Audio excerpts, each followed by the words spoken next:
Ve'et haolam kulo keilu chatzio chaya ve'chatzio zakai. Léolam, toujours l'homme doit voir, il doit se voir lui, moitié,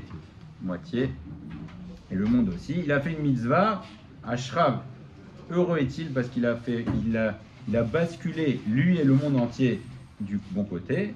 Il a fait une avera oilo. Alors malheur à lui parce qu'il a fait lui-même à basculer et le monde entier vers le mauvais côté. Alors pourquoi ce machal à chaque fois, c'est le mot léolam. C'est quoi léolam? Toujours l'homme doit se voir comme ça. À chaque fois, il doit se voir comme ça. Parce que s'il ne se voit pas à chaque fois sur le fil du rasoir et qu'il se dit ouais, de toute façon, je suis trop loin de moitié-moitié, laisse tomber, il va faire yéhouch. Donc toujours il doit se voir comme s'il était moitié-moitié, comme ça il se motive pour faire une mitzvah supplémentaire. Et on va voir ensemble, Bezrat Hashem, c'est une Mishnah qui est liée à ce qu'on vient de dire. C'est la première Mishnah du Perek Hamishi, de Pirkei Avot, c'est une Mishnah très connue. Ba'asara ma'amarot nivra olam. Et bien, à chaque fois que j'arrive dans cette Mishnah, chaque année j'ai quelque chose qui me gêne. Et chaque année je découvre quelque chose. Et bon, Hachem, ça m'apaise un peu. Et chaque année, quand je reviens, je ressens quelque chose. Alors, Ba'asara ma'amarot nivra olam, le monde a été créé, Ba'asara ma'amarot. Ça commence par Bereshit, ça fait partie des Mahamarot, et après, à chaque fois que c'est marqué Vayomer Elohim, c'est un Mahamar, donc le monde a été créé par 10 paroles. Ou Talmud Lomar, puisque ça signifie Ve'alo, Ve'Mahamar Echad Yachol Ibarot. Le monde aurait pu être créé par Akadosh Baruch Hu avec un seul Mahamar. Akadosh Baruch Hu n'a pas de limite, il peut créer le monde en une seule parole, et même 100 paroles. Et là, les Ipara Minareshaim. Mais pour faire payer les Rechaim qui détruisent le monde qui a été créé par 10 paroles, Veliten Sachar Tov la Tzadikim, et pour donner un bon salaire aux Tzadikim, chez Mekaimim et Haolam, qui maintiennent le monde, chez Nivra, Be'asara, Ma'amarot. Très bien, qui maintiennent le monde. Alors, si on n'était pas sur les enseignements du Maharal, on ne se serait pas permis de poser cette question, mais lui il la pose. Il pose la question comme ça, on ne comprend pas. Akadosh Baruch Hu a créé le monde avec 10 paroles. Très bien, mais c'est le choix d'Akadosh Baruch Hu d'avoir créé le monde avec 10 paroles, d'accord? C'est comme les machals, une personne qui peut construire une maison avec 100 shekels, et il décide lui de mettre pour 1000 shekels. Nous, on n'est pas responsable si la maison brûle du fait qu'il a voulu investir 1000. Ça pouvait être 100. Moi, je paye 100. Si toi, tu as voulu mettre 1000, en gros, c'est ton problème. Donc, comment on peut nous faire porter la responsabilité du fait que Akadosh Baruch Hu aurait pu faire avec 1, il a fait avec 10. Donc, le Maharal nous dit, le pshat, ça ne peut pas être ça, de dire que parce qu'il a mis 10, alors nous, on doit payer 10. Alors, il pouvait faire 1. Okay. Alors, quel est le Pirouche Anachon selon le Maharal de Prague? C'est pour nous dire que Imayan Nivra Bema'amarechat, si Akadosh Baruch Hu avait créé le monde avec une seule parole, alors le monde n'aurait pas été aussi rachou. Il n'aurait pas été aussi important comme il est maintenant, parce qu'il a été créé avec 10 Mahamarot. C'est-à-dire 10 Mahamarot, on sait que ce nombre-là de 10 est un nombre très rachou. Qu'est-ce qu'il exprime le 10? Le 10, alors bien sûr, ce sont les sphirotes, mais au-delà des sphirotes, les 10 sphirotes. Pourquoi les 10 sphirotes? Parce que le 10, ça exprime la plénitude, ça exprime la présence divine et ça exprime la shrina. Ça exprime la shrina. Le 10, ça exprime la shrina. Et c'est pour ça que Akadosh Baruch Hu a créé avec 10 Mahamarot, nous dit le Maharal de Prague. Ça nous enseigne que Olam Hazeh Yeshlo Ma'ala Elyona. Contrairement à ce qu'on pourrait croire extérieurement, que le monde, il est simplement matériel, c'est un monde matériel, et finalement, si on voit le monde uniquement dans sa dimension matérielle, on peut se dire que c'est pas si important.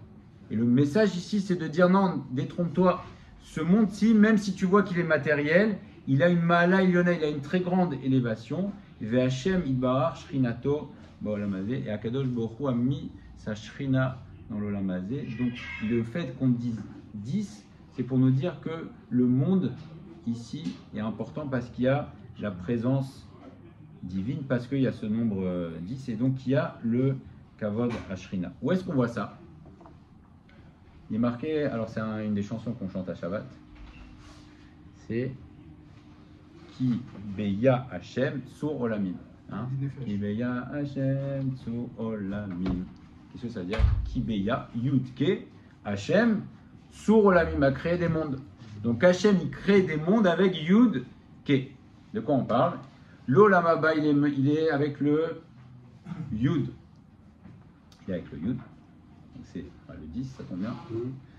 Et le Olam Hazé, nous dit la Gemara, il a été créé avec le He. Alors si on regarde bien la lettre He, on peut la décomposer la lettre He, n'est-ce pas? Comment? Un Yud et un Dalet. N'est-ce pas? He, c'est Dalet. Et il y a un Yud. Eh bien, c'est pour nous exprimer ce qu'est le Olam Hazé. Et ça rejoint exactement cette idée-là. Le Dalet, c'est une barre horizontale, une barre verticale, ça exprime la dispersion, ça exprime les points cardinaux, ça exprime les dimensions, la largeur et la longueur. Ça, c'est le Dalet. Donc ça, c'est le côté matériel du monde. Et au milieu, qu'est-ce qu'il y a? Dans ce Dalet, il y a le Yud. Il y a le Yud qui exprime la Shrina. Donc Akadosh Baruch Hu a créé l'Olam Hazé avec le He pour nous dire qu'il y a bien la dimension matérielle, mais au milieu, il y a le Yud, donc il y a bien la présence d'Akadosh Baruch Hu dans le monde. Mais attention, ne pas croire que même si Akadosh Baruch Hu est dans le monde, Akadosh Baruch Hu est mélangé au monde et qu'il serait au même niveau que le monde, puisque si on voit bien notre He, il y a le Dalet, mais le Yud ne touche pas le He. Il y a d'autres lettres où les barres se touchent, mais là le Yud est séparé pour nous dire que Akadosh Baruch Hu est bien là, mais attention, il garde bien sûr son élévation et sa grandeur. Et pour comprendre un petit peu, c'est le Baal Shem Tov qui rapporte au nom du Harizal. Il dit que les chercheurs ont posé une question. On dit, mais peut-être que la Neshama a besoin de matériel. A besoin du matériel. Pour quelle raison? Parce que si un homme a la mauvaise idée de faire une grève de la faim, qu'est-ce qui va se passer au bout de 10 jours? Il va mourir. Donc apparemment, la Neshama ne supporte pas le fait qu'on ne mange pas. Donc peut-être que la Neshama a besoin de nourriture. Et le Harizal dit... Alors, mais elle ne supporte pas, elle ne peut pas rester dans cet endroit, donc peut-être que ça répond à un besoin. Et le Harizal dit non, il se trompe complètement. Ils ne savent pas comment c'est. C'est que dans chaque élément matériel, donc dans la nourriture, il y a une dimension spirituelle. Et donc la Neshama, le corps se nourrit du matériel de la nourriture. Et la Neshama, en fait, elle va extraire le côté spirituel. Voilà, c'est la bracha, effectivement, ça permet de faire sortir la dimension spirituelle. Donc on voit que dans chaque chose matérielle, et dans le monde aussi, il y a le côté matériel, et dedans, ce qui lui donne la chayut, ce qui lui donne l'existence, et ce qui lui donne la vitalité, c'est la dimension divine. Et ça ressemble à quoi? Ça ressemble à un arbre. Un arbre, il y a plein de feuilles, donc ça exprime le chiffre 9. 9, c'est la multiplicité. Donc si on vous regarde un arbre, il y a plein de feuilles. Ça, c'est le 9. Et à la racine, il y a une racine. Il y a un endroit duquel on tire la vitalité. Et c'est comme ça, le monde, c'est pour ça qu'il a été créé par 10 Mahamarot. C'est quoi 10 Mahamarot? Il y a le 1, c'est Akadosh Baruch Hu qui est là. Et avec ça donne toutes les 9 les branches. Les branches, donc ça c'est le monde, ça c'est le matériel. Alors quel est parmi les 10 Mahamarot celui qui inclut tout? Il y en a un qui est différent des autres. C'est lequel? Premier. C'est le premier. Dans le premier, il n'y a pas marqué Vayomer Elohim. Il y a marqué Bereshit Bara Elokim. Le Bereshit, ce n'est pas une parole, c'est celle qui inclut tout. C'est-à-dire que tout était prêt depuis le début.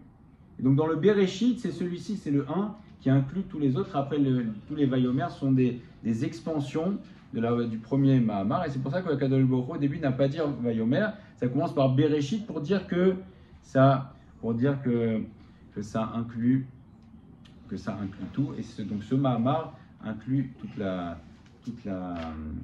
tous les développements à venir. Et c'est le Ramban d'ailleurs qui décrit le phénomène du Big Bang.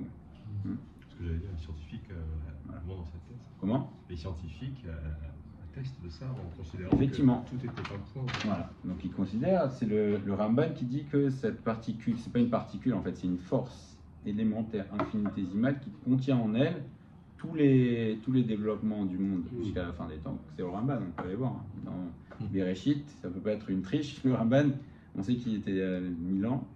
Donc vous aurez Bereshit, le début du commentaire du Ramban, il écrit, ça s'appelle l'Aïouli en grec, et il dit c'est la particule élémentaire, ou en tout cas la force élémentaire qui contient tous les développements en puissance et qui après c'est étendu. Donc c'est bidiouk ce que les chercheurs il y a 50 ans ont découvert, ils ont dit le Big Bang et qui ne veulent pas appeler Dieu. Ils veulent pas appeler Dieu, parce que si on dit Dieu, enfin il y en a qui disent. Comment ça change? Voilà, il y en a qui disent. En fait, il commence à changer parce que ce qu'ils n'arrivent pas à comprendre, c'est le pourquoi. Le comment, ils arrivent à comprendre, mais le pourquoi, ils ne comprennent pas.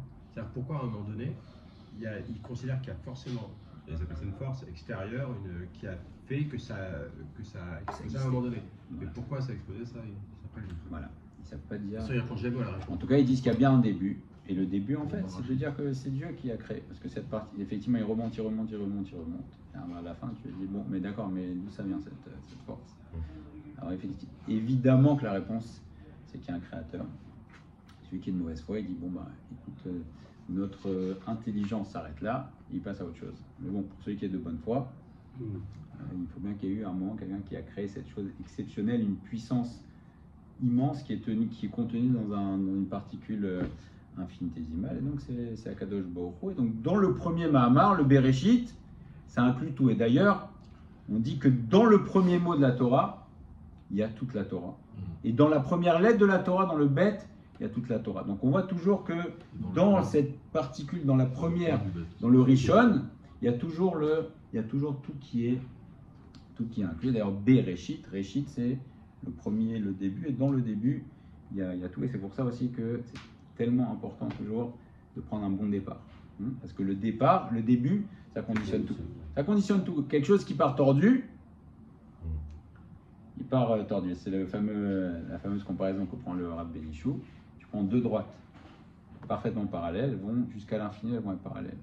Si tu fais une déviation entre les droites de 1 millionième de degré, 1000 km plus tard, tu vas les trouver comme ça. Pourquoi? Parce que si le début n'est pas parfaitement bien fait, alors à la fin, obligatoirement, tu vas trouver des écarts énormes. Donc c'est l'importance de bien réfléchir toujours à nos projets. L'éducation aussi. Ça nous impose de bien réfléchir à l'éducation qu'on donne à nos enfants, parce que quand on éduque nos enfants, on leur donne l'impulsion. Alors bien sûr, on ne peut pas tout décider, mais en tout cas, ce qu'on peut donner comme impulsion et pour que ça parte droit, ça c'est dans notre responsabilité. Et je réfléchissais la semaine dernière justement à la notion de bar mitzvah et de bat mitzvah. Qu'est-ce qu'on fait au juste? Qu'est-ce qu'on fait au juste quand on va faire une grande fête, quand la personne, l'enfant ou le garçon ou la fille fait une bar mitzvah? C'est un hall qui prend sur lui. Normalement, on aurait dû dire, oh, vraiment, je suis désolé, mais tu sais quoi? Là, on va pas te faire une fête, mais on va te dire, tu sais ce que tu es en train de prendre sur la tête, responsabilité. On fête la responsabilité. Quand on te dit, attention, le monde, c'est un monde rachouv. Le monde que Akadosh Baruch Hu a créé, c'est un monde important. Il n'a pas été créé avec un. Akadosh Baruch Hu, il a voulu mettre sa shrina, il a voulu mettre 10 pour dire que c'est important. Alors nous, on fête effectivement, quand on fait la bar mitzvah, le bat mitzvah, on est content parce que on fête la responsabilité. Parce qu'on est un peuple qui est un peuple responsable. On est un peuple responsable. On sait que Akadosh Baruch Hu nous a donné une grande mission. Et chacun et chacune, on doit accomplir notre mission. Et le Ham Israël aussi a une mission. Et d'autres, comme les Rechaïm qu'on a vus cette semaine, ils fêtent l'irresponsabilité. C'est quoi l'irresponsabilité? Eux, ils mettent l'irresponsabilité tout le temps, c'est de dire je prends, je fais n'importe quoi. Toutes les nations du monde par exemple, leur donnent des milliards ces gens-là. Des milliards. Qu'est-ce qu'ils font? Ils le dilapident en faisant des missiles qui tirent n'importe où. Ça, c'est la fête de l'irresponsabilité. Il y a un monde, on s'en fiche, on fait n'importe quoi, on fait ce qui nous passe par la tête, on jette et ça tombe dans un immeuble. Ah ben, ils sont très contents.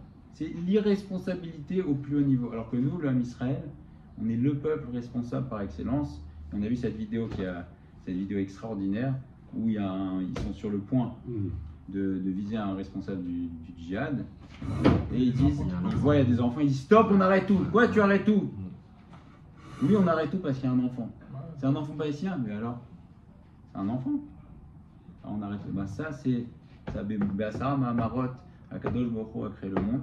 On n'est pas les Baal Abaï du monde. Il y a un Baal Abaï. Donc on ne peut pas disposer du monde comme on veut. Eux, ils pensent, ces Réchaïm, qu'ils peuvent disposer du monde comme ils veulent. Ils peuvent faire ce qu'ils veulent, ils décident. D'ailleurs, Ishmaël, que signifie Ishmaël? Ishmaël, c'est Ishma. Hachem écoutera. Hachem écoutera. Et nous, on dit non, attends. Reste à ta place. Reste à ta place, tu es responsable. On t'a donné un tafkit rachou, mais reste à ta place. Ne pense pas que tu peux disposer du monde comme tu veux. Et si on vit dans cette idée-là de responsabilité, alors on a une vie, non pas une vie triste, mais au contraire une vie épanouie. Parce que quand est-ce qu'une personne tombe dans la tristesse? C'est quand il sent qu'il ne sert à rien et qu'il n'a pas de but dans la vie. S'il sent le matin, il se lève, il sent qu'il ne sert à rien, alors il est triste. Alors qu'au contraire, on nous dit, attends, on t'a mis dans un matzav, dans une situation chachouva, et plus encore l'homme Israël, c'est-à-dire que le monde entier a une responsabilité, mais nous, plus encore. Parce que Akadosh Baruch Hu nous a choisi comme peuple, il nous a dit, vous, mes enfants, vous êtes responsables, et quand on voit ces comportements exceptionnels, et c'est exceptionnel, il ne faut pas dire que c'est rien. On voit que quelqu'un, sur le point de tuer un responsable du djihad islamique, il dit, on arrête tout, parce qu'il y a un petit enfant qui passe, parce qu'il y a un homme, et qu'avant de tirer, on regarde s'il n'y a personne autour. Ça montre une grandeur, ça montre la grandeur du homme Israël. Et ça montre que chaque juif, où qu'il soit, il a cette conscience en lui de l'importance de sa mission et que Be'asara Mamarot, on dit parole à Kadosh Baruch Hu a créé le monde parce qu'il voulait donner une importance. Et d'ailleurs, au premier homme, à Kadosh Baruch Hu, il lui a dit, attends, j'ai créé, tu as vu le monde exceptionnel que j'ai créé? Il est beau le monde? Il a fait tourner, il y avait les arbres, il y avait tous les animaux, etc. Il a dit, tu vois, je te confie ça, ne détruis pas mon monde. Et ça, il a dit ça au premier homme. Alors, au premier homme, il a dit, à l'humanité, il le dit, à chaque homme, mais à nous en particulier, à Israël, il nous dit, à Kadosh Baruch Hu, il nous dit, attention, sachez que vous avez un tafkit rachouv et ne le laissez pas. Il est marqué que Kadosh Baruch Hu va donner l'iten sachar tov la tzadikim. C'est quoi l'iten? Également, ce qui donne beaucoup de perspectives, c'est, nous dit le Maharal, c'est donner un sachar tov. Ne pas croire qu'Akadosh Baruch Hu nous doit quelque chose. C'est toujours une matana. C'est-à-dire qu'il nous a donné la responsabilité, il nous a fait venir dans son monde, il nous a fait juifs, il nous a donné Eretz Israël. Mais c'est l'iten sachar tov. C'est pas parce qu'on fait qu'Akadosh Baruch Hu il est redevable. Et un des grands ressorts aussi pour servir Akadosh Baruch Hu de manière exaltée, c'est de ne pas croire qu'Akadosh Baruch Hu nous doit quelque chose. C'est au contraire, chaque chose qu'il nous donne, il ne doit rien à Akadosh Baruch Hu. Il a créé le monde, le Ramchal dit dans l'introduction du Messias Yeshaim, pourquoi Akadosh Baruch Hu a créé le monde? C'est uniquement du chesed. Il a besoin de rien, Akadosh Baruch Hu. Il n'a pas besoin de nous, il a besoin de rien, il a donné que par du chesed. Donc quand on sait et qu'on a conscience qu'on a une responsabilité et que chaque chose qu'Akadosh Baruch Hu nous donne, c'est un cadeau, alors à ce moment-là, automatiquement, tu es Bessimcha et tu te rends compte que Akadosh Baruch Hu t'a fait un grand cadeau, non seulement de te faire venir, de te faire juif, dans l'homme Israël, et encore plus nous en Eretz Israël, et ne pas croire que Akadosh Baruch Hu nous est redevable. Si on prend chaque chose, que ce soit la briout, que ce soit le fait qu'on se lève le matin, que ce soit notre femme, nos enfants, la parnassa, etc., comme un cadeau, alors à ce moment-là, tu apprécies tout. Quelqu'un qui pense qu'on lui doit, alors il va toujours dire, ah mais je mérite plus. Celui qui pense qu'on lui doit rien, mais strictement rien, alors il va prendre chaque chose, les Hashem comme un cadeau, et c'est la source de la Simcha. Alors, Bezrat Hashem, dans ces moments-là, on lit ça, Asar Ma'amarot, reprendre conscience que Kadosh Baruch Hu, il a créé un monde Trachouv, que dedans dans le monde, c'est le He, il y a le Dalet, mais dedans il y a le Yud, il y a la Shrina dans le monde, et donc on a une responsabilité. Et Bezrat Hashem, Am Israël Chai. Amen.